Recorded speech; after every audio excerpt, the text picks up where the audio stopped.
But yeah, so why write the book? It's interesting because as you write more books, when writing is like your way to communicate things, it's also like a weird solution to learning something. The funny thing about writing books to me is that you put a lot of energy, like it's your whole life. It's exhausting. And yet when you're done, then the publisher takes over and it's still probably 6 months to a year before it's actually in print. There's all kinds of other strange uses. Like one of my favorite things to do with Stable Diffusion at night sometimes is just create apartment windows for worlds that I'm not in. It's a silly thing to do. Sometimes I just want to sit back at my desk and look out at some cyberpunk dystopia tonight. And I want there to be a glass of virtual whiskey on the side. And I just want to, for 5 seconds, envision myself in this alternate world. I think I'm optimizing for more art. I'm not even worried about like the ratio there. I just want more people to be experimenting and playing with these things, right? I actually don't care if like the population of anime waifus doesn't ultimately change as a ratio or goes up, as long as there's more people pushing the sort of creative uses of these. I think that's where I really see the goal.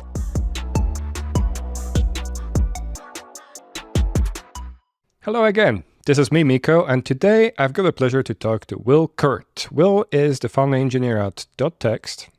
I said it right, yeah? .text. Yeah, perfect, yeah.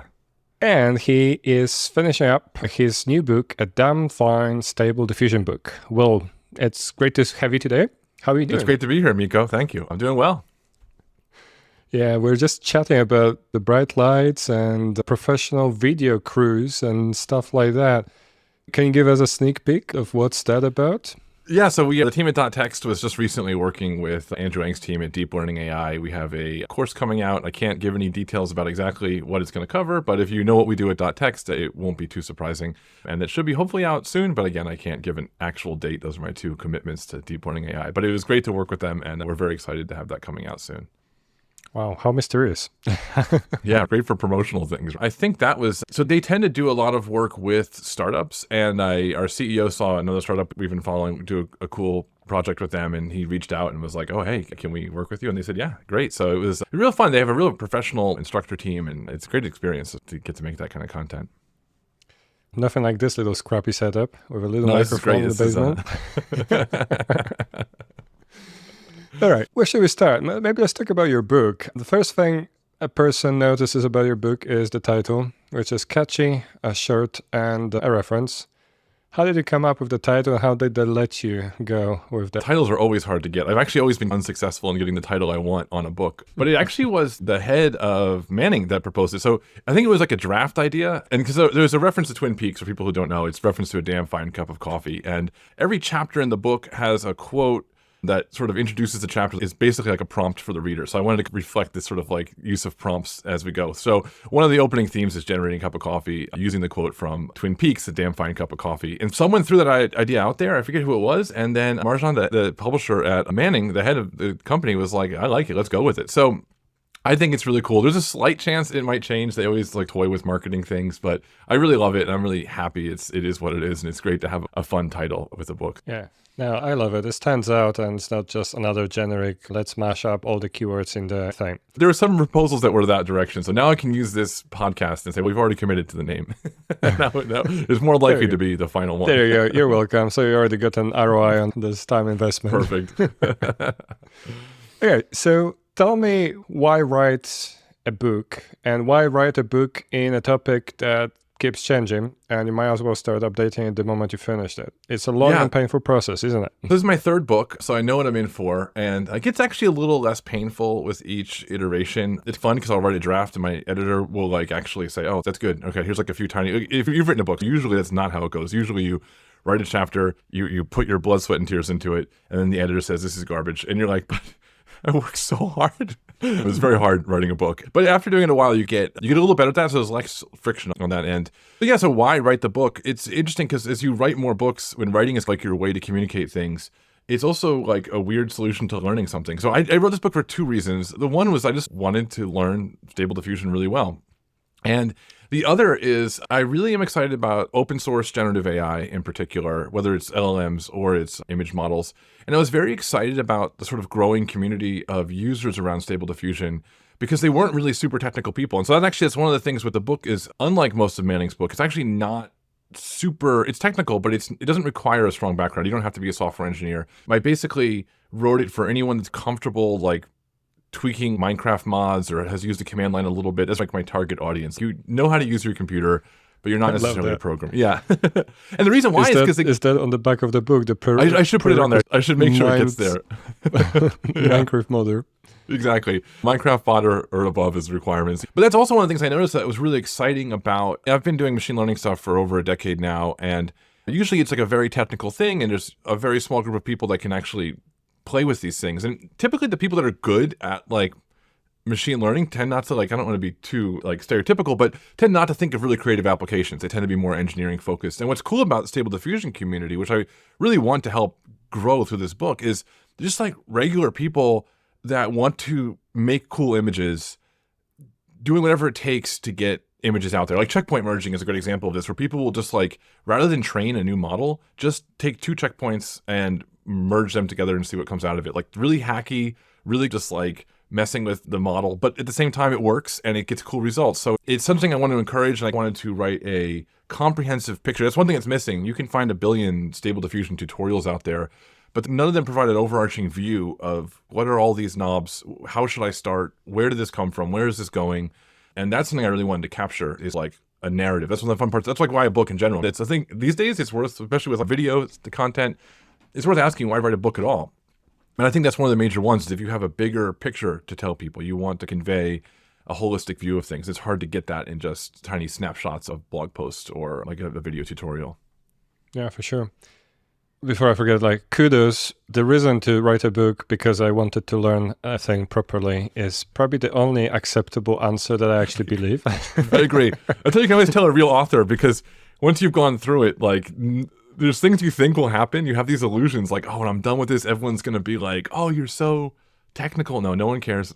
There's no money. There's no... Yeah, it's not for the money. It's definitely not for fame. It's a process. You need to enjoy the process. My first book was actually a 600-page book on Haskell. And I thought, the one thing about this, that's no one will ever ask, can you write code again? I will never have to worry about proving myself in an interview, because I wrote a 600-page book on Haskell. I must know how to like code, right? And I had one interview with some small company, I don't even remember the name, but one of the people was like, you don't have a lot of things on GitHub right now. And I'm like, I've been writing a book for 3 years, and it's 600 pages of Haskell. Like, yeah, I didn't get a lot of the tiny GitHub projects done during that time. So the point is, it still is not enough. Like, no matter what you do, it does not do anything there. Yeah, that's a painful realization after you finish writing the book. 100%. And then I think the best thing about writing like a niche technical book is that eventually you'll bump into someone who bought it and be like, oh my goodness, you're the guy who bought the book. Thank you. Did you actually read it? The funny thing about writing books to me is that you put a lot of energy, like it's your whole life. Like you've written a book, so you know this, it's exhausting. And yet when you're done, then the publisher takes over, and it's still probably 6 months to a year before it's actually in print. And then people have to read it. And so it's okay, so people now have to read this. And then by the time people read it and recognize it, you've already moved on in life. Like that book is a thing of the past. So I'll still get people that are like, oh, your Bayesian statistics book, that really changed my life. I love Bayesian. And I'm like, wow, that was years ago now. That was like the past. I wrote that? Yeah, exactly. So that type of, the long-term rewards of it are cool. And it is cool because it's actually Emma Goldman, I think. I always get, she's a famous anarchist, but she has this great essay she wrote about, I mention this all the time, but it's something I think is really fascinating about writing. She talks about how she used to do public speaking events and protests and types of stuff, and then she started to focus on writing. And this is true, I think, of technical books as well, and technical content. She said, when you're doing these presentations with people, everyone's excited, everyone's got high energy, and it feels really real and powerful. But the second the event is done, all of that disperses, and all of the excitement and ideas you were trying to get people excited about is gone. But when you write, even if it's just 3 or 4 people, you're really engaging with them. You're really like changing their minds. And so I have met people that are like, oh, like I finally got Haskell because of your book, thank you. Or, oh, like I used to hate statistics and now I'm going to become a statistician because I read it. I've had those type of comments, and oh wow, that's really worth it. Like even if it's just a few people that read this stuff and get some sort of change people's minds. It's a very powerful and cool thing. And even if it only impacts a few people, it impacts those people in a pretty significant way. Yeah. It's funny you should say that, because we organize with my brother these conferences every day. And you go there and it's like for a couple of days, everybody's so excited and it's all this new thing. You discuss that and then it like just dies down. There's like a WhatsApp community that we have, and it's just like beaming with energy for during the events. And then it's like the next day it's just like, yeah. Whereas a book is forever. Yeah, for better or for worse. So a question on that. Yeah. Did you manage to get your mom to read your book?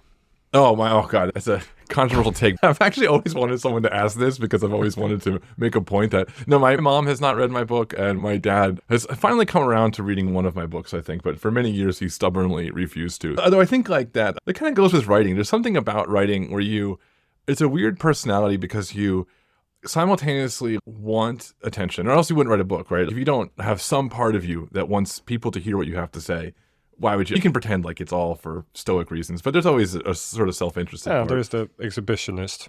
Exactly. At the same time, of all of the sort of creative arts there are, it's the one that's the furthest removed from people, right? Like musicians, they're separated from the audience from a stage. Actors are very close to people. Painters often are similar to writers, like distance from themselves. But writing is your whole process is in a dark basement and just you alone for a long time. And then you share it with the world. And I think it's funny because people have this, at least I have this impression that people think there's something like bold about writing or something presumptive about being an author. But you think you have the right to tell the world what you think. And so people will respond sometimes very intensely to writers. Oh, this is wrong, or oh, this is not the way I would teach it. But as a writer, like you're in this dark place for a while, working so hard, scared of the world, and then to poke your head out and have people yell at you sometimes. Okay, writers are sensitive people and very vulnerable, and I think people need to often remember that when you're talking to writers. And that's so weird because on social media, people basically say things before they even think them through, and that's just like a normal thing. But then when you wrote a book, it's somehow, who gave you the authority to go and spend a year or two on this book? Exactly, yeah. I thought about this for a long time. Yeah, like social media, you can make a flippant comment, people love it, you can get all kinds of like rage bait and whatnot. But yeah, with writing, it's like a very thoughtful process. And then you can get rage bait responses. I haven't gotten too many, to be fair. I've gotten mostly the feedback was good. And for all that's of the my ones books, you actually remember, right? That's it's like someone, oh no, how dare you write it like this? That's one really valuable lesson I learned about writing and public communication when I started my blog. So I've been running a blog for, I think it's actually the 10-year anniversary of the blog just recently. I didn't even pay attention to that, but I've been writing a blog called Count Basie. Okay. That's been a great project. It's over like 1 million views in its lifetime, and like lots of people it's impacted a lot of people, and it's been very cool to have. But when I started with that, I remember I got a post on Hacker News, and it was like the comments were just flooded with, I wouldn't teach this way. And I'm like, then you teach it your way. That's fine. But it was very angry. But then what I realized is whenever someone comes to you with angry feedback, in my experience, having done this for a long time now, they're almost always either arguing like tangentially to what you're doing. Like they're just, like in that example, someone was complaining about, I wouldn't teach it this way. It's not like I'm saying anything wrong. It's just you have a different style preference for how to teach. That's fine. Yeah. Or they are wrong. Like the more angry they are, the more you can dismiss it, I guess is what I'm saying. Because I have had the opposite. I've had people that go, hi, excuse me, I think I'm an expert in this field, and I think what you wrote is actually not quite right. And then I've had times where that happens, rarely, but it's happened. And I'll look and go, oh my God, it is totally wrong. Like this is embarrassing. I need to rewrite this now. And so that's been my lesson, is like when someone softly approaches you and says, oh, hi, I just think maybe this is not exactly, then pause what you're doing, pull open all your stuff and read through it to make sure it's right. But when someone comes with you like, this is dumb or you're an idiot, then okay, there's a really high probability that that you're not wrong. I used to defensively always think that they must be right, but I've built up over the years a realization that the past has continually proven that in those situations I tend to have done things correctly, or at least it's not really a right or wrong issue. Okay, I'm gonna quote that this belongs on a t-shirt or like a motivational poster. The angrier there are, the wronger there are. Exactly, yeah, that's what we need. Exactly, I like that. It's very true. And it's a very important thing to take in mind when you're thinking about putting stuff out there. It's something that I think you have this show and you have your book. I've been doing writing for a while. So you do build a thick skin. But it's the first few times you're so vulnerable when you put things out into the world. And I think it's something that's often not acknowledged when people do share that. There's this, like you said, like on like social media, there's this very quick thinking, quick judgmental culture, but it's always important to keep in mind how much work goes into these things and thoughtfulness. And yeah, there are people that write books just to make a buck and to get rich and to get attention and get consulting gigs, but the vast majority are, yeah, exactly. Yeah. With ChatGPT and like all the LLMs, I do wonder how much of the books, if you had the magical one to tell you the percentage of that was written by an LLM. Oh yeah, do you think it's more or less than 50% at the stage? It depends on, probably on Amazon these days. If you're going through everything, I'd be hazarded to guess between 50% and not, but I bet a lot. And actually, that gets another point, though, that I often think about with AI and writing and AI and art. And I know we can talk about this later, too, but the common critique is it's replacing all this work. I'm personally not worried about AI writing. And actually, I've tried to get AI to write things for me, and it always disappoints me. like for my standards of what I want to write. Because it would be great. I would love it if I could pump this book out with an LLM. Like that would be very convenient for me. But there is in this world, and I've worked in the content marketing space and with content marketers, like there's a lot of content that in my opinion is already AI. It just wasn't driven by an LLM. Like it's already artificial intelligence. It's like a formula. And you think about like rage bait or all these things, like all of that content is already been AI content. And the same with art, right? Let's be real. There's people that create art that is formulaic, predictable, bland, uninteresting, and commercial. And yes, it's made by a human being, and that's great. But like, it's still artificial intelligence, right? I followed these patterns, I followed these rules, and I made this thing, and it's bland and tasteless. And you know, what a lot of these things produce by default is, okay, it's like the writing from LLMs, I think is not, it's not bad, but it's not good either. It's not interesting, so. Yeah, I was literally just waiting for you to name your least favorite artist, but I guess we can skip that. I try to be nice. Although on LinkedIn, I'm pretty sure about 90% of the comments I get on any LinkedIn post, they're AI generated. And LinkedIn is encouraging that you've got this AI generated 3 options you can just click, and they're always like, oh, interesting. Oh, insightful. Yeah. Thank you for that. But there is a lot of kind of ChatGPT, please summarize this post so that it sounds like I read it and ask a question about it. Yeah. And it's awful. Like just the cost to store all that bloat, and it's killing trees. It's tough because, but this gets to what I was saying is when you think about LinkedIn especially, I've seen way prior to LLMs, like the people things would post. Again, they're not written by AI, but they're written not with genuine intent to communicate, let's say. They're written because I need to show off that I know a skill, or I need to promote something. I just think of all those people that got laid off a couple years back when we had a lot of layoffs in tech, and they would post these, oh, it's such an honor to work at this company. I'm like, that is complete nonsense. Get out of here. But it's this performative thing, right? It's not like a sincere human thing. It's, I'm going to write this nice thing about the fact that I worked at this very large tech company, and I'm going to show how nice and pleasant I am so that I can get hired by somebody else. Like, it's artificial content, right? It's not this real human experience. And then people would say things years ago, oh, a good way to build your links is to make sure you comment on people's things. So if we have algorithmic human relationships, like, it's not shocking or even scary to me that the end result is that we have fully algorithmic nonsense spewing all directions, because we signed up for that when we started allowing a culture of, it's actually for my blog, I had this moment where I used to be really interested in thinking about SEO and thinking about how to grow it correctly and thinking about advertising. And I used to have affiliate links on it. And I was like, my gosh, there's so much writing in this world that is for marketing and for money and has no thought in it. And I was like, this is my blog. It's one of the few pieces of this world that I have that much control over. I'm not doing that anymore. So I got rid of all the ads, and I occasionally will do headlines. SEO headlines often are like just an answer to a question so people can find it. So sometimes I'll still do that. I used to put these like creative titles and no one can find it. So sometimes I'll be thoughtful about the title if I think my content is better discovered that way to help people. But in general, I treat my blog, and I got rid of my Google Analytics. I was like, I don't even want to know. I don't even want to know how well it's doing anymore, because I want some creative content I can do that is divorced from this whole algorithmic system we live in.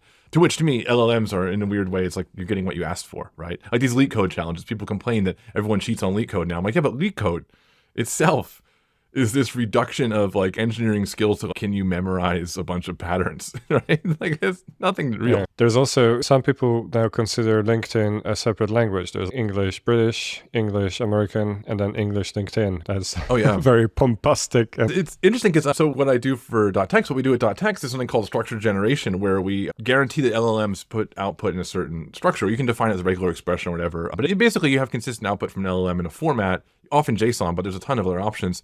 And I wrote a LinkedIn post where I said, it was a meta post, and it was like, and it was for the .text LinkedIn account. And it was like, this is the structure of a LinkedIn post. Start with a lead-in thing, and then add one more comment, then put spaces. Now you're going to build a bolded list with these. So I described, the post itself was describing its own structure. And I didn't end up implementing that in code, but the point was you could define that structure and then provide it to an LLM and generate this formula. But there is this hidden formula to like how you write content in these things. And there's rules, and it's like a game. So yeah. Yep.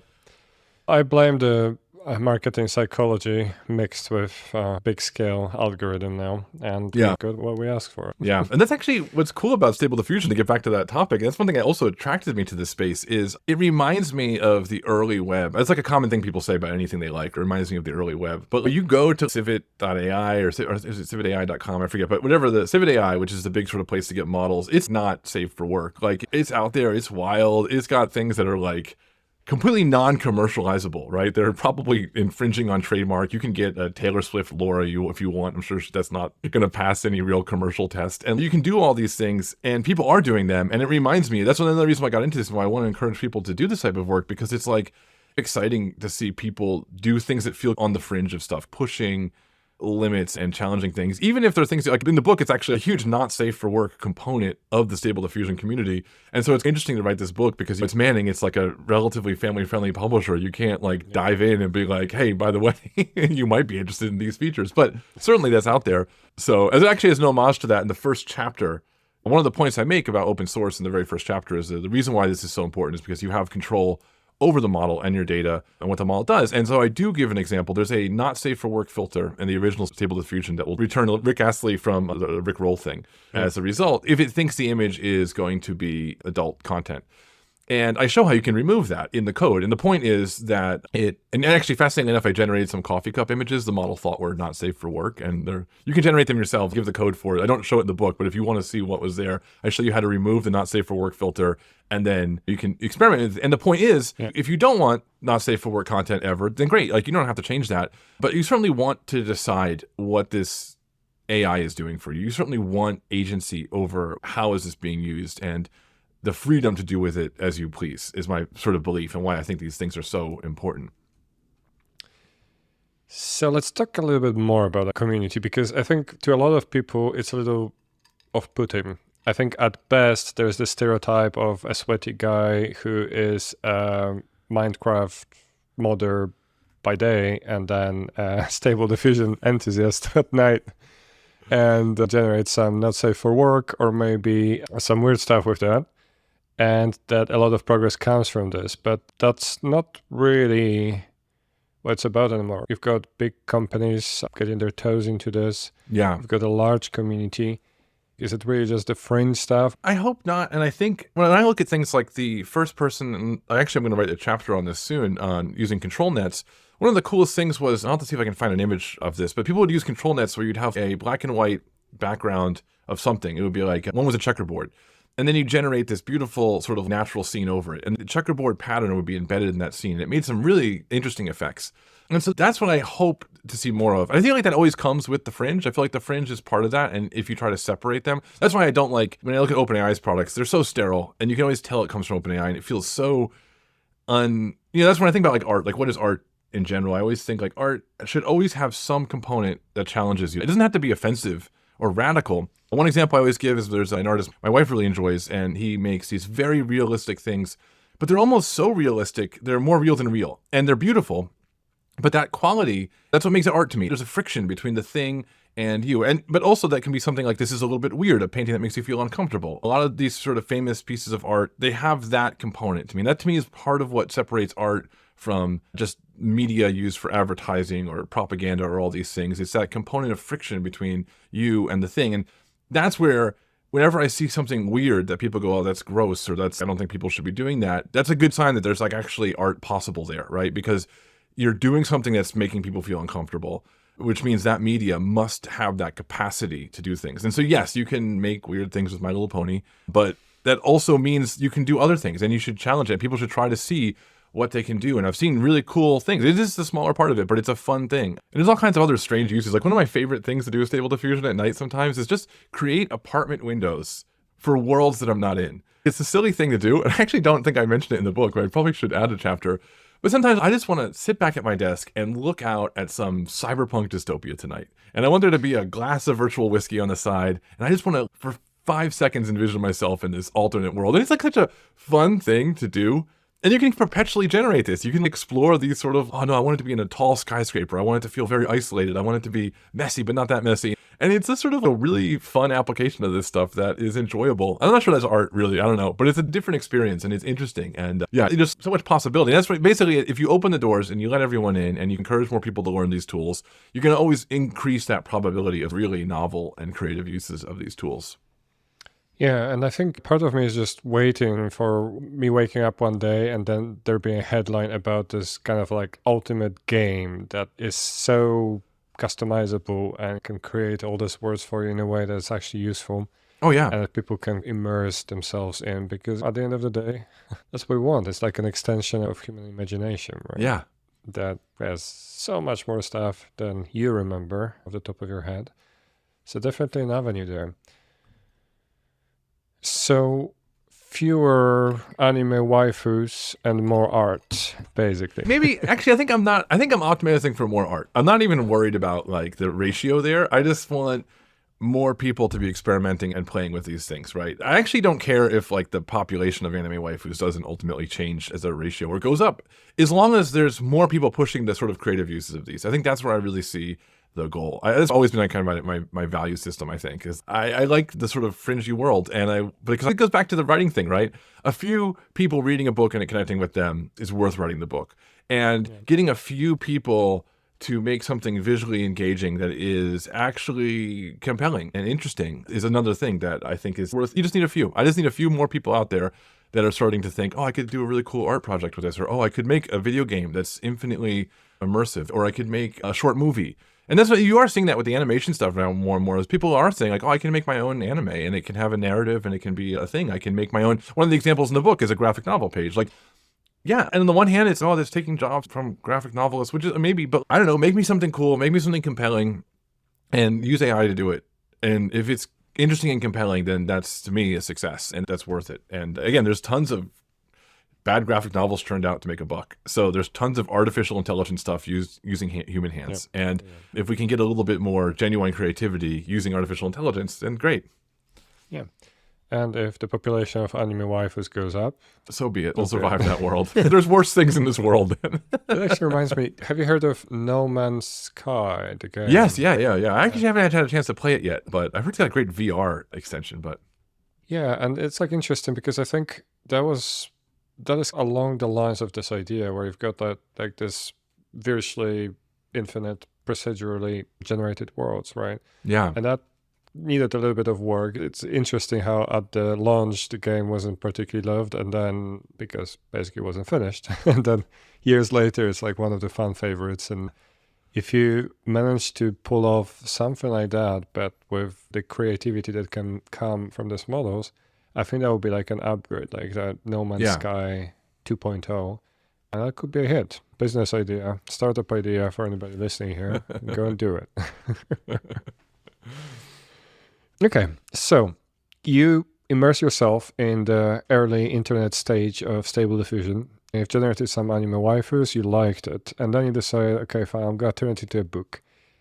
What do you cover in the book?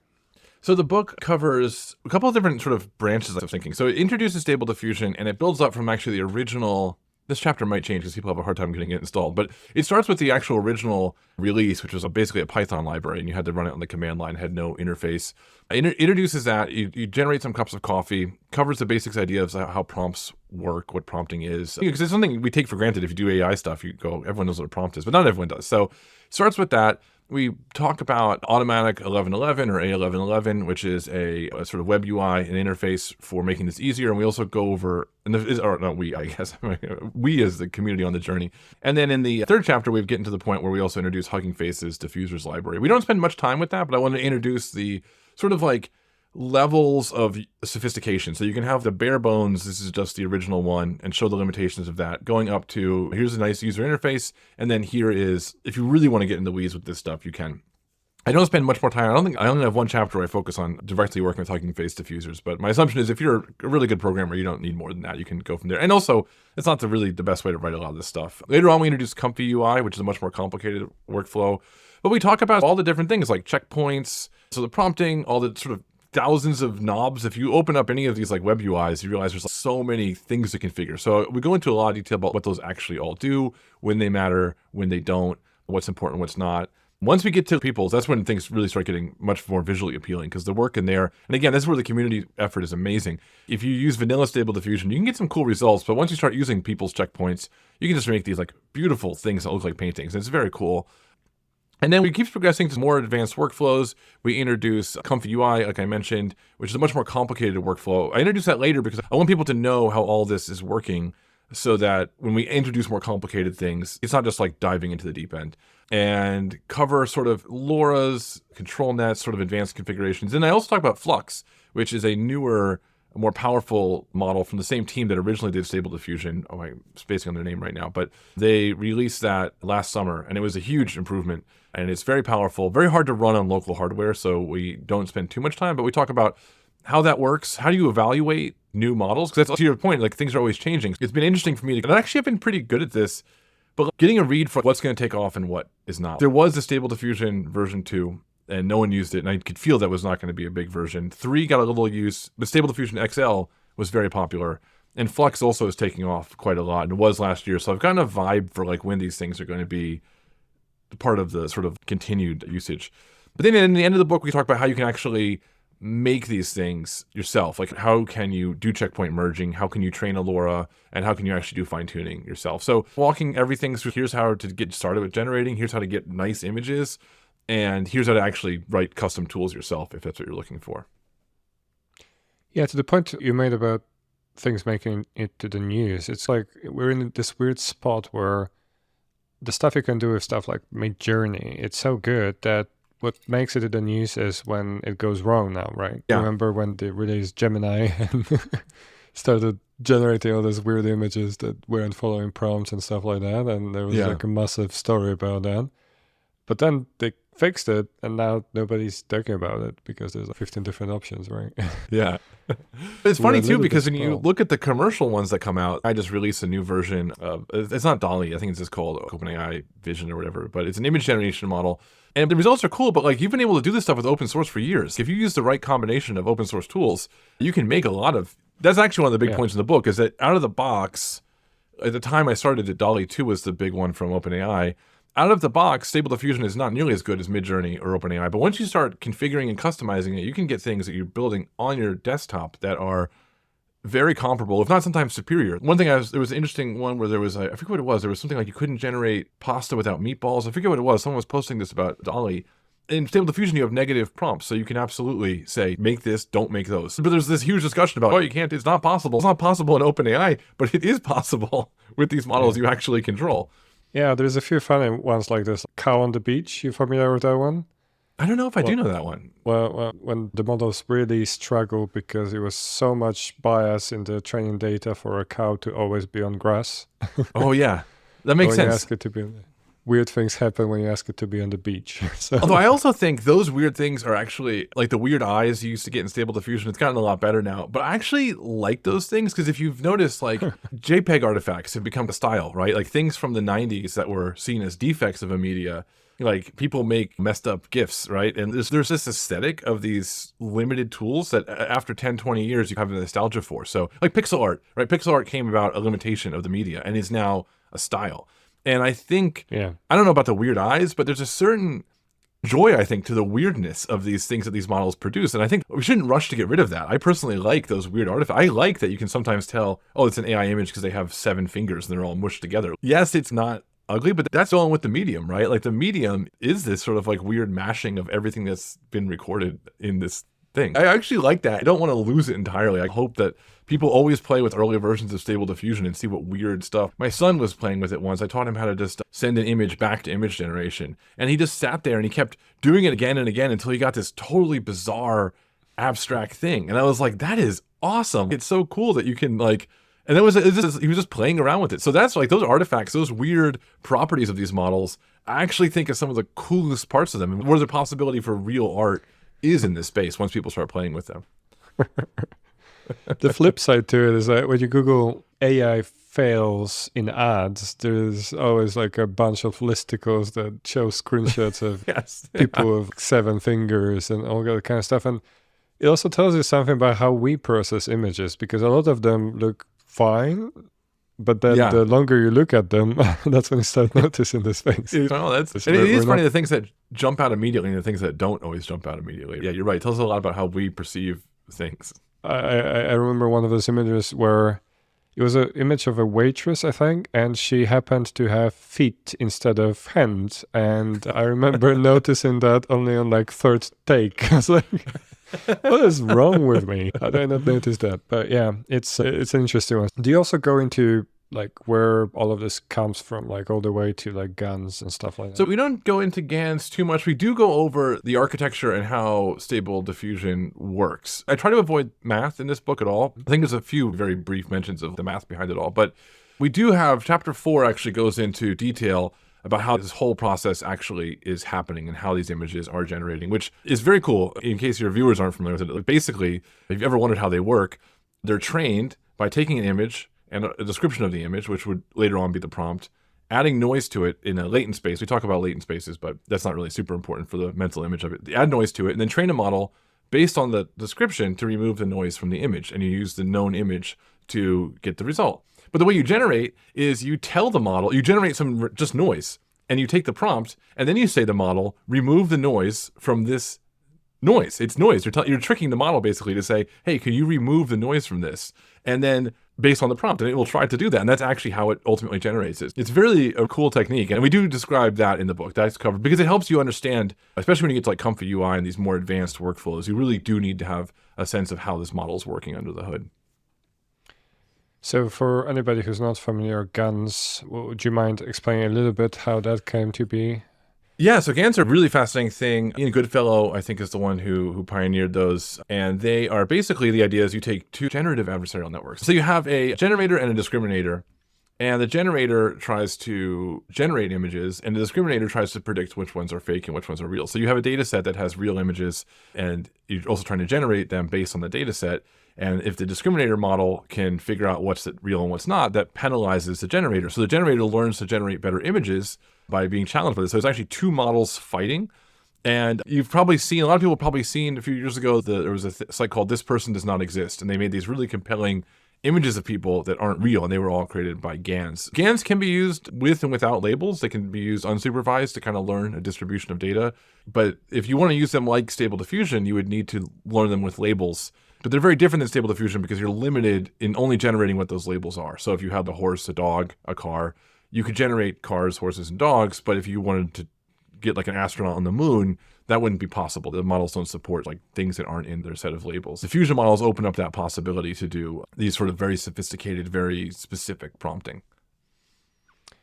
And the legend has it that the idea was actually invented at a pub when Ian Goodfellow was a little drunk, and then he decided, oh, I'm going to try to implement it the next day, and apparently he got it right the first try on the next day. I think that's the impressive part of that. I think a lot of people, I think the idea of GANs, everyone had that idea, but it's like with everything, there's a difference between having that idea and going home and making it work, because the details of making these things work is not as obvious as it sounds. So that's the real brilliance of that, is actually going, oh, that'd be cool to have two models fight. Oh, let's actually do it.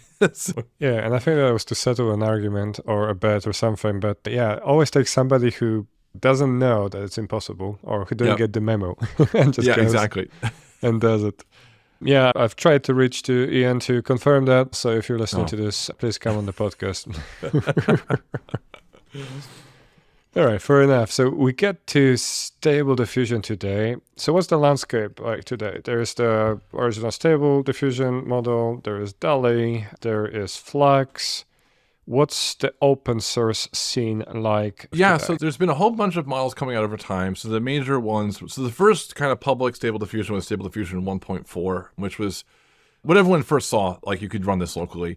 Then 1.5 came out, and that has been a very important model. You can run that on an 8 gigabytes of VRAM GPU. That's like the big blocker for open source stuff, is your VRAM. So that came out, that was first, Stable Diffusion 1.5 kind of became the first real popular model that people were fine-tuning, and that opened up a whole new other thing. So fine-tuning, for those who don't know, is you just feed images you want the model to look more, and it becomes more like those. If you want really photorealistic images, you can feed it a bunch of images of photos, and it will be better at photorealistic things than the default one. There was, like I mentioned, there was a Stable Diffusion 2 that came out while I was writing the book, but it required a lot more resources and didn't offer tremendous benefits over that. Then there was Stable Diffusion XL, which we cover in the book. That's a good one still. It takes more resources than Stable Diffusion 1.5, but not a ton more, and the output is much better, and it does much better what's called prompt adherence, where Stable Diffusion often, if you play with it, you really quickly realize it doesn't understand everything you're saying, and oftentimes you can get an astronaut on the moon very easily, but even like object composition is very hard to get right with Stable Diffusion. If you want like an astronaut on top of a ball, on top of a car, it's very bad at structuring those things. Yeah. Stable Diffusion XL got a lot better at that and a lot better quality, and there's some very big fine tunes of that are really important. Then Stable Diffusion 3 came out at one point, and again, it didn't offer a huge amount over, like it was a lot more resources and not amazingly big change, but Flux was a huge change. As mentioned, Flux was made by the same people who did the original Stable Diffusion. They left Stability AI, started their own company, and made Flux. And Flux is very powerful and can be run on consumer hardware. I actually use my MacBook Pro to do it because it has unified memory, so you can actually run it really easily on that. Like, it doesn't fit on my 4090 by default. You can tweak that. But Flux, I'd say, actually is still, I mean, if you look at like Civet AI, like what people are fine-tuning, those are still, I would say, the big players in this space.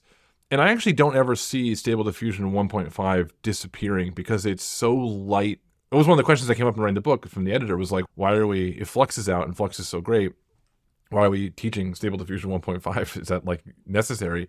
But it is, because it hits this sweet spot on like quality and resource consumption. So you can't fine tune Flux on home hardware. You can run it, but you can't fine tune it. You can with 1.5. So that's really the open source landscape. I think like Stable Diffusion XL. So when you say open source, is it actually open source, or is it like free usage? Or what's the line? I believe Flux is, I think the software is, the images aren't open. So it depends on, there's all this gradient of what is open, exactly. Right? There's open weights. Flux is open weights. Flux is, so they do have a proprietary version of Flux, but there's multiple public version, open weights versions. And I believe the source for the whole model itself is also open source. The data is not open source. So they do have a proprietary version, but their Flux version, I think still on one dev, is a very powerful model that you can run it on your machine locally, and you have access to all the weights, and it is open source.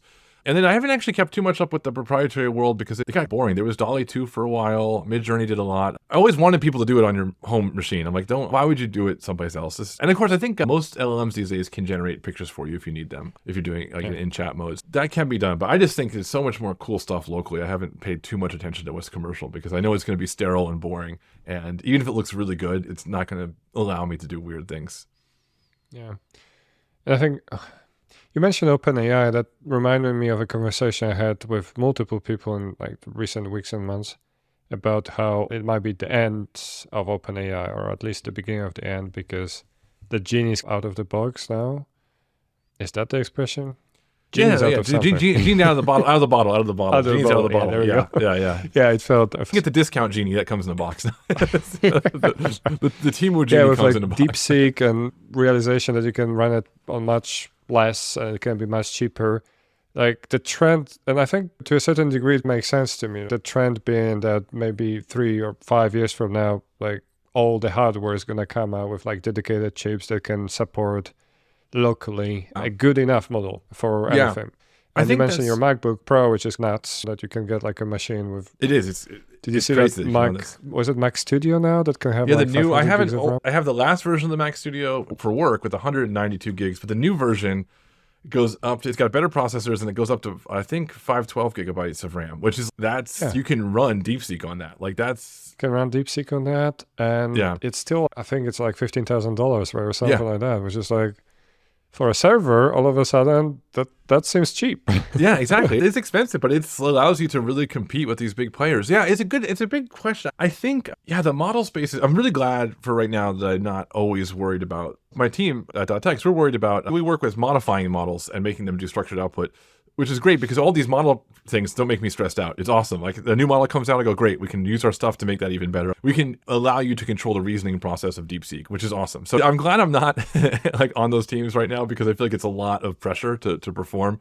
But yeah, it is an interesting problem. And I'm not sure, there was one article, I actually just skimmed it. It called, I think something like LLMs are the product or the hardware is the product. But the argument basically was in the long term, there might be a world where you stop offering these APIs and you start using these massive models to solve all the problems that other people are using your API to solve. So you don't If you just close that off, now you can do that. And it is true, large companies are running their own big internal LLMs a lot of times because you need that privacy and the security component of it. Yeah. And I think it's interesting to see. I was never a big believer. In fact, I came into LLMs and AI actually very skeptical. That's when I think it's important as you get more experienced in tech to balance skepticism with the ability to be convinced. I know a lot of young people that believe everything that happens in tech, and I know a lot of more senior tech people that don't believe anything. And I'm like, as I get more experience, yes, I get more skeptical, but I always want to remain open and exploring. And so I think it's important. So I started this skeptical. I am still very skeptical of any AGI claims. This sort of, it is ultimately, there's that article about it being the fuzzy JPEG of the web. And it is a compressed representation of human language we have recorded, and it's searchable. So that's basically the fundamental principles of an LLM.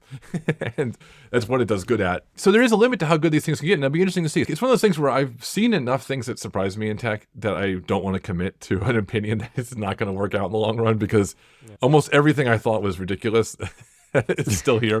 I was never a huge crypto enthusiast. I've dove real deep into the intricacies of crypto. I've implemented some of the early papers, and I still remain skeptical, and yet it still remains here and big. I have a hard time calling what will happen in the long run. I do think we're going to get to an interesting space as far as what is the return we expect for the investment in these type of things. And I do think local models will be a big part of that. Like local LLMs are really useful for a lot of tasks and also allow you to have privacy, which is nice. I'm really curious to see where it goes. I'm just happy to watch and see where the journey goes. I don't have a strong opinion about what's going to actually happen. I'm guessing you're not invested in OpenAI then. No. If you would have a different opinion. Yeah, if I was invested, you would know I was invested because I would have a nice, oh no, it's the future. Everything is going to be better. It is the future.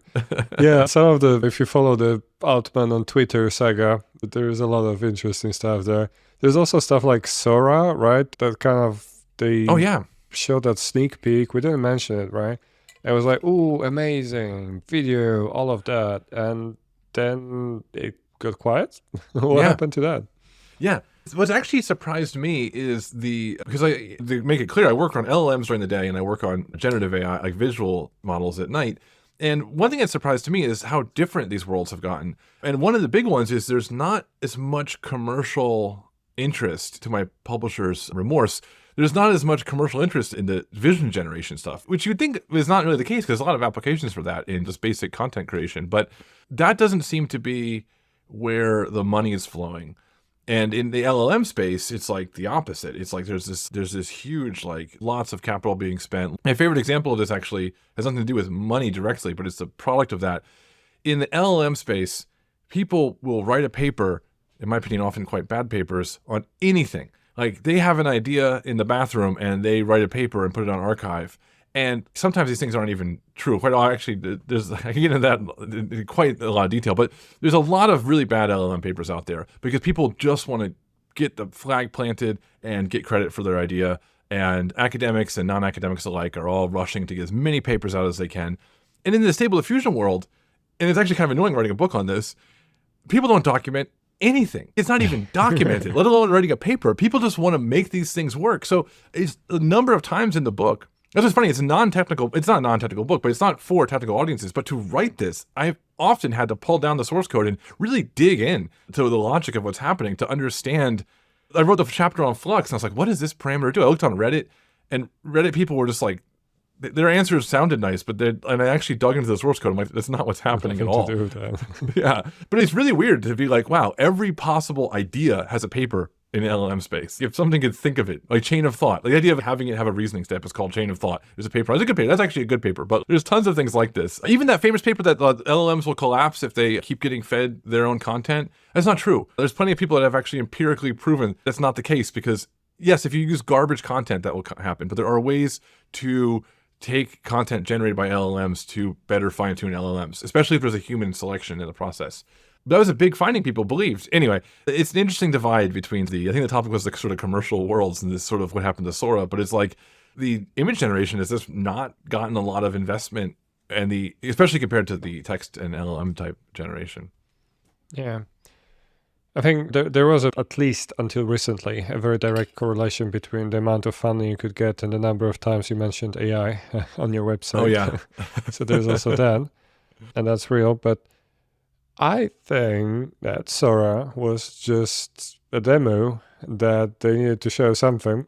And now they're trying to figure out how to make it work because the official, we're too worried about unleashing this all-powerful video model onto the world. And we're worried about the national security implications of that. I don't think I buy that. No, and especially if you have a long enough memory, you'll remember they said that about GPT-2. When GPT-2 came out, they said, we can't release this. It's too powerful. Now, GPT-2 doesn't even compare with even the worst model now you can run locally. You can take just really small models that you can run that are really powerful compared to GPT-2, and the world hasn't ended yet. Maybe it will, but it's not going to be because of LLMs. Yeah, and that always makes me think of like the robocalls and the scams. Have you seen this latest startup, Sesame? No, it sounds familiar, but I don't. Conversational. They got a really nice balance of how quickly it responds and how much of the human stuff it adds. And it's nuts. There's a demo where on the website you can just click on it. I'm forgetting if it's sesame.co or AI or whatever. I'm sure you can find it. And there's two voices. There's a male and female. And like the response time, obviously after half an hour, start noticing that maybe this is a little off. And there are topics that it's just not going to discuss. But it's a demo, right? Yeah. And they basically tweaked it so that it sounds as believable as possible. And honestly, like if that called me and I didn't know about it, I probably would have guessed. Yeah, no, it's... that does get into that scary situation where before when you wanted to scam somebody, you had to make a little bit of effort and spend some time on the phone with them. Yeah. If you wanted to scam a grandma out of their retirement. And I think you are right about that sort of. I think that the real problem you're getting at is that it does enable this scale, right? So I made the point earlier about there's people were already making AI crap before we had AI. It's nothing new. But it is true that the scale of this is a little bit scary. Like even if you go to Reddit these days, I was a Reddit user way in the early days, like when Dig was still around. I remember when the Dig migration happened, I was like, Reddit's dead. And that was like 15 years ago. But when you look at Reddit, and I don't have proof it's all AI generated or it's all coordinated, but it doesn't feel like real human beings anymore. The opinions are too aligned, the way of talking about things, and maybe it is. And even that skepticism, I think, is, although maybe that's the other way I think about this, is there's two ways to look at this. The one is, I don't know what's real. But then the other hand is it actually diminishes. People talk about like celebrity, not safe for work content, creating celebrity likenesses. And on the one hand, I think that's awful. But on the other, it's, if you don't know whether something is synthetic or not, then you're going to start assuming it's not real, which actually is beneficial, right? It means that there's less value to leaking celebrity because why do I believe these are real? What's the convincing? So in a weird way, I think there is this tiny possibility to increase our sort of skepticism. I'm not optimistic about this, but that's like the one path we go is we start thinking a little bit more skeptically about everything. That's my optimistic dreamer path. Every Reddit comment, you think this could be written by an AI. Maybe I shouldn't get so angry at this person. Maybe I should not engage with this content, or maybe I should be suspicious. I'm a little afraid that that's actually not happening, but that is the one direction that can go, where it's just like you flood the world with things that aren't real and then nothing is real anymore, which has its own negative problems. But yeah, and in a weird way, it's also like the worse written the post is, the more likely it is to be real, which is ironic too. If it's like full sentences and complicated language, it's probably AI. One of my biggest weaknesses as a writer, especially if you read my blog, it's filled with typos. I am just terrible at getting my brain and my fingers to sync up. So I always have this egregious typos, no matter how hard I try. It's actually funny, I got one angry comment on my blog once. Someone said, this is unprofessional. And I was like, well, it's not a professional blog. I do this for fun on Saturday. You're right, it's not professional. But someone pointed out to me, they're like, that's actually that's going to become like a thing soon where you can tell it's not AI because it's filled with awful typos. Because AI doesn't have typos. Like I've never seen a typo from AI. Yeah, at the moment, let's delve into this. You know what you're up to. In our course we did with deep learning AI, we have one of our DevRels. He introduced the section with "Let's delve into this" on purpose as like a little wink to the people that know that that's an issue. Yeah, it's a running joke, but it's real. Oh man, let's make your employer happy. What do you guys do at .text? So also, why do you not have .ai domain? What's wrong with you?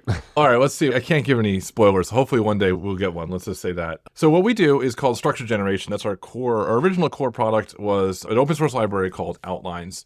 And what Outlines does is it does very efficient, what we call structure generation. And what that means is we're controlling how the logit outputs based on what should be allowed by the defined format. And a great example of this is JSON, right? So a lot of people when working with LLMs, want JSON out of it so they can do programmatic things with the output. It's gotten a lot better on the pure JSON front, but even like a year ago, you had to beg the model to return JSON and all these tricks. And we can guarantee it comes out. And we do that by simply, at the logit level, which is what the probabilities of the next token are, we just mask all the ones that aren't allowed. We have a very efficient way to keep track of a regular expression, defining the structure. And we can mask all the logits and basically compute the conditional probability of the tokens given that. It sounds like really fancy, but basically we're saying you can't sample things that aren't allowed at any given time, only those things. And so you always get JSON. You can actually do a lot more cool stuff than just JSON. That's actually, I really love playing around with this. Like you can generate tic-tac-toe boards. You can generate phone numbers, email addresses. You can easily make one-shot classifiers. There's a common situation where you want to quickly make a zero or one-shot classifier that doesn't need any examples. But you want the answers to be like car, cat, dog, whatever. You can restrict it to those. That's our product as our core sort of technology. And what we do is make that even faster and better. Internally, we work on a version of it that is for commercial licensing that is more feature rich and like just obscenely fast during the inference process. Like when you're doing inference, it's measured in microseconds, how much time it adds to your request. Very cool stuff. Something I really deeply believe in and a really neat thing, especially if you want to build real applications with LLMs. It's really important to have reliable outputs coming out of those models. And it's changed how I actually work with LLMs because I'll often define the structure of my problem, then write the prompt based on that structure, make sure that the structure I'm trying to get out is actually in the prompt. If you're giving an example of the JSON, make sure the JSON you want is actually in there. Yeah. And then make sure the model does it. And it's cool. And I've got a couple examples I've done in blog posts and in tutorials where you actually can debug these things. If you've worked with LLMs, usually the debugging process is a nightmare. This doesn't work. Append the prompt, run 100 evaluations. It seems better. Let's do something else. Maybe we'll beg the model to do something for us. And in this case, it's just, oh, I see a bug in my structure. I'm going to change that. I get the results I want. You said beg the model to do something, and that made me think it used to be that when you say, I beg my computer to do something, that you didn't actually mean begging. You didn't actually. Now it's literally begging. If I add another please, maybe all caps at the end, maybe this works. This is the kind of part of the timeline we're on now. And that's the thing I think we actually need to get away from if we're going to build serious sort of scalable AI products and solutions. So that's one of the prime reasons why I'm so attracted to this company and its product is because I do believe that this is actually unblocks a lot of capability. I've worked at companies before. I was at Hex before I was at .text, all these sort of X's in my company names. But I was at Hex and I was doing product development there. I was on the application side. So I was like consuming from an LLM and prompting it and writing evaluations. And it's very tricky when you're trying to actually build real world products with LLMs, like all those fuzzy things that are not a problem when you're chatting with an LLM. When you're just doing basic chat interface, you don't really worry because your brain can parse it and you can always reprompt it. But when you're building products with this, you need it to like work right away. And there's still a lot of work to be done on that front, I think. And more model providers are taking this very seriously and are interested in what we're offering. And it's something I think it's going to really change the space. And even when people start thinking about structure more, again, everyone just wants JSON, but there's actually, you can have a grammar for everything. One thing I wanted to point out is prompts themselves have a grammar. There's this paper by Melanie Sklar, and she talks about, it's about something different. It's about sensitivity to prompt changes, but she defines a very simple prompt grammar. And I was like, theoretically, if you want to have one agent prompt another, then you can actually have it output in a grammar that is optimally prompted, right? Maybe it says please. Maybe you realize part of the grammar of prompts is you must say please between 2 to 5 times, and you can encode that. But you could encode that. You don't have to just guess it, right? So you actually can have all this stuff there. And I think that's going to be increasingly a game changer for sort of reliable software made with LLMs. And that's what I love about the work we do, because when I worked at Hex working with an LLM, it has nothing to do with Hex. It has to do with the type of LLM work we were doing. It just was constantly guessing and tweaking and running evaluations, which took time and were fuzzy. And all the projects I do at .text, when it doesn't work, it's like I actually can figure out why, and I can change it, and I can get better results, and it's awesome. So, yeah. Are you familiar with the term vibes-driven engineering? Yes. Yes, I am. Yeah. I'm not sure who coined that. Was it Karpati? One of those he might people. have. He might have. Yeah. Somebody sent me, I think, was it this morning or yesterday? They sent me a website that was called something along the lines of "Let us fix your vibe-driven developed code." It was literally like a bulletin board with jobs for, okay, we generated that with AI. Can someone fix it, please? That's going to be a new skill set. I like that. See, it's going to create more work in the long run because people need to learn how to fix these things.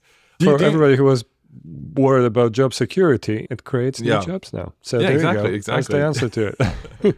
You're an engineer, right? Do you use LLMs for coding?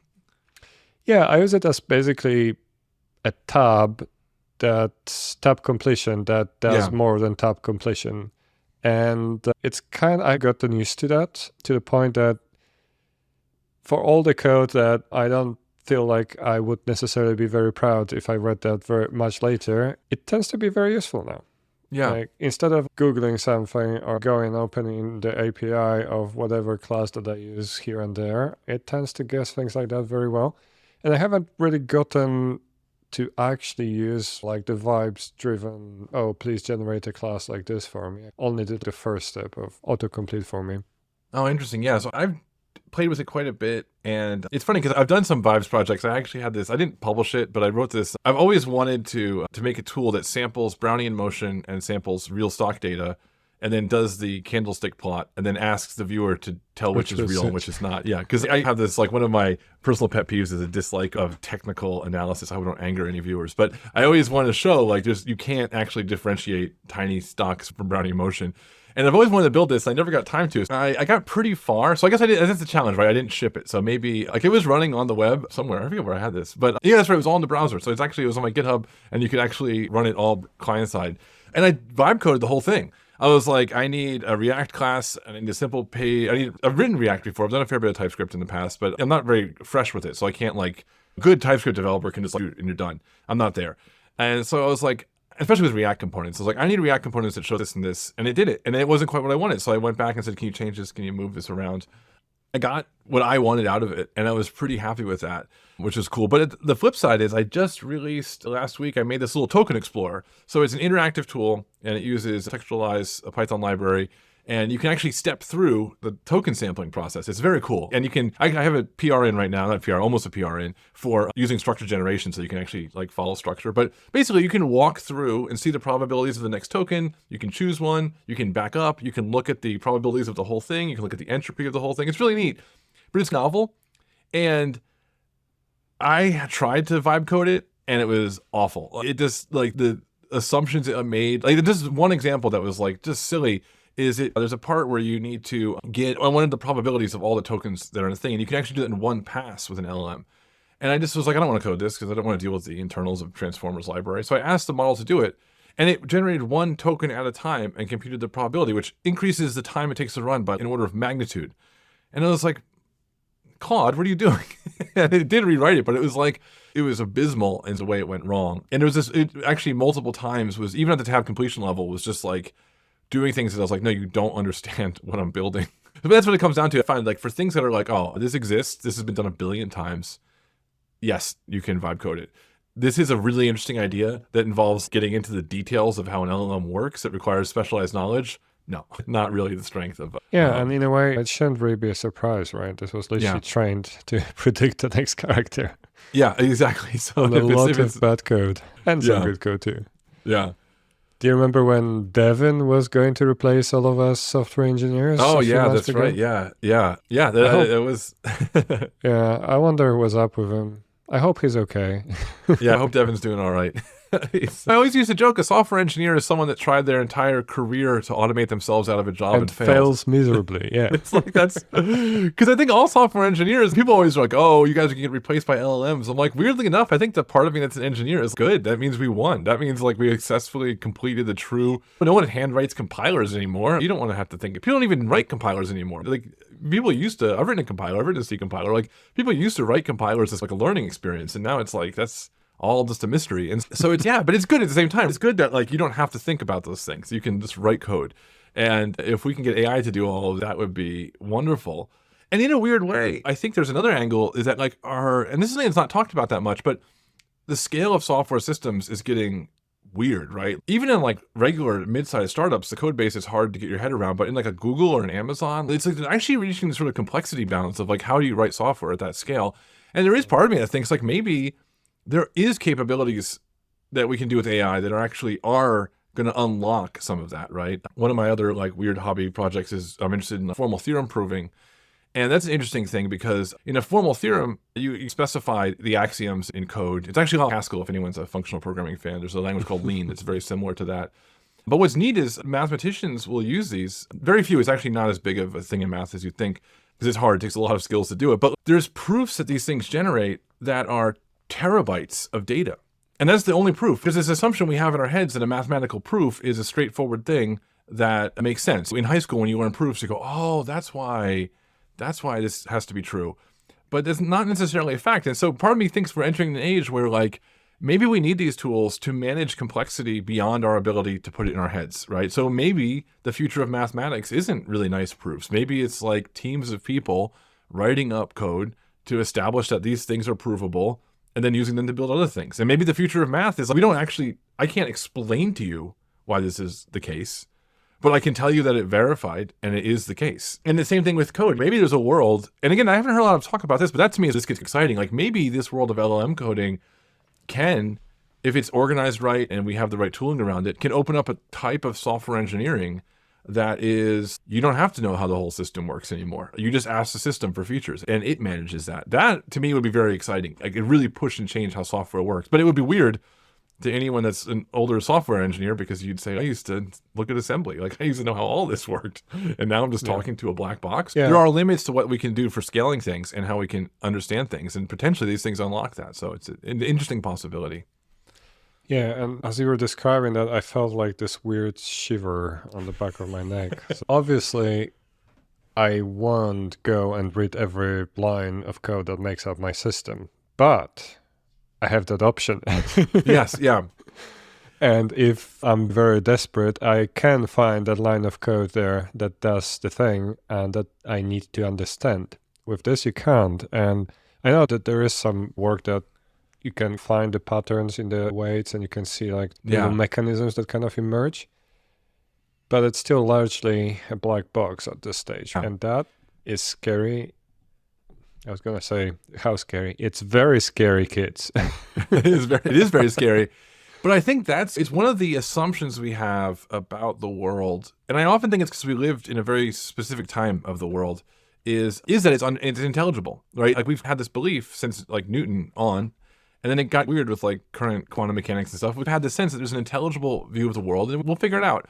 But I think it's interesting to think about a world where that's not true. And that's how the world was. That's why we had superstitions, right? People had superstitions and, like, rituals because the world wasn't intelligible. And we currently think that's ridiculous. Although, when you think about prompt engineering, we're getting back to superstitions, right? Oh, you have to tip the model. You have to tell the model I'll give you a tip, right? You're getting back into these things. We feel like that's wrong, but that all rests on the assumption that the world is fundamentally intelligible and that our continued progress is going to be one of continued intelligible understanding. But there's a reality in my mind where maybe the real future of technology is, and this is almost sounds like AGI, but not as science fiction-y, but it's a lot of people pointed out in the past that we already have AI and it's called the global financial market, right? No one really knows how the global financial market works. No one really is driving that. No one's really in control. We think we know what levers drive things, and yet we have a financial system, right? We have people making lots of money doing this, and it's not inconceivable. I don't think we're going to have AGI that's smarter than us, but we can definitely have a world where there's systems we depend on that what you describe as something so fundamental in your worldview, which is going in and finding where the bug is no longer. You can't do that in the human body, right? You can't go in. Sometimes you get lucky, but you can't go into the human body and go, what cell is causing this problem? I've got some dry skin. I can't go in and be like, oh, these genes are off. Now I don't have dry skin anymore. And we still figure out how to live and do things. So I think it's worth fantasizing a little bit about a world where that is the future of software. But because of that, we're unable to do bigger things that we can't do right now. Right now, our systems that are intelligible start collapsing after a certain size. Maybe the future of software is a big, squishy black box. And you say, hey, these colors are weird. Can you fix that? And it says, sure. And then you say, they're still not fixed. And it goes, oh, I'm sorry. You're right. Let me fix that. Eventually it gets fixed. And then we start getting superstitions again. We start having rituals and we have, Wow. You literally blew my mind. Like, I was mission accomplished then. I'm looking at it as a bug, and you're looking at it as a feature. So in many ways, vibes-driven development is superstition-driven development in just a different flavor. Yeah, I think the superstition actually works out. These weird now, part of me is hoping for a world where we have figured enough about our own body that we can fix things, but that might never happen. Yeah. We might bump into another limiting factor that we just can't get over. And it's all because of Newton. And I guess Einstein too, right? Yeah. It was all nice and neat with the relativity until... That's where I often think, if you think about the Newton to Einstein, it's like, when I think about that, I think that's kind of the narrative we have, right? It's like Einstein stumbled upon this weird stuff. But I think another framing is, no, the balance of our knowledge as a species and the complexity of our environment, we just were in a sweet spot where it creates the illusion that the environment's knowable. You talk to people 3,000 years ago, they know the world's not knowable. The world happens to them, and they respond to that. And maybe in 200 years, people will have the same belief. I don't know, like the world just happens and you respond to it. But because of a weird coincidence that all these sort of factors were aligned, we had a lot of energy as a civilization. We have a world we can control. We have this like view that the world makes sense. And what Einstein is stumbling on, and physicists after him, is, oh, that peak, that weird little moment is over. And now we're venturing it, but we still have it in our heads. We still have this belief that we can control it. And that's the illusion of control we had for the last 100-something years, right? This increasing sense that we can master and control the environment around us. It's very science fiction thinking, but I think it's very possible that as the world goes forward, we start going, I don't know how to control it. Wow. Yeah. And that, we're not even drinking anything. That this is all sober talk. Yeah, imagine, we should have a follow-up episode where we drink. Yeah, next time I need to get you with your favorite drink, drink of choice.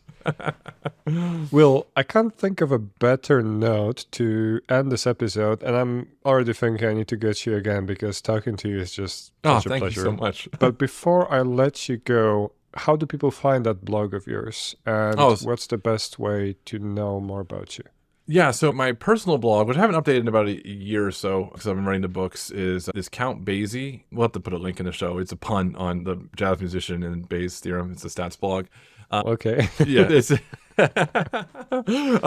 but I'm Will Kurt. I'm on Twitter or X now and the usual places. You can find my probability book in regular bookstores, which I always get a kick out of. Wait, they still exist? Yeah, they still do. Yeah, you can go to... I remember I was talking to a coworker once, and I said, this is when the book just came out. And I said, I just wrote a book. And they go, where can I find it? And their assumption was like I wrote some weird, it's on my website, it's a PDF. And I was like, you can go, we're walking by Barnes & Noble's, it's right there on the shelf. And they're like, you mean like you actually wrote a book? But yeah, I don't know, where do you find me? I need a webpage. And then the company is .text, but that's also going to be spelled DOTTXT.co. You're right, we don't have .ai. So that's the company. And Manning is the publisher, so we'll have to throw some links in the blog in the notes for the podcast. But yeah, I'm all over the place. Well, a real pleasure. I'll see you next time. Awesome. Thank you.